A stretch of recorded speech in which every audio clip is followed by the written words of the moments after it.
In today's video, I'll show you how to organize Microsoft Loop efficiently. Start by understanding workspaces.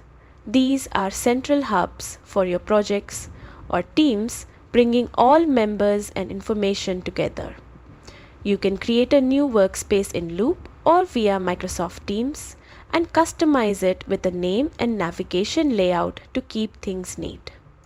Inside workspaces, you will work with pages, which act as canvases for your content. Add pages or sub-pages to structure complex projects and use the drag and drop feature to rearrange them easily. For even more flexibility, convert pages or parts of pages into Loop components. These reusable blocks like tables, lists, or text can be embedded across other Loop pages, Teams chats, emails, and Microsoft 365 apps. By mastering workspaces, pages, and components, you can keep your Loop organized, collaborative, and highly efficient. Happy organizing!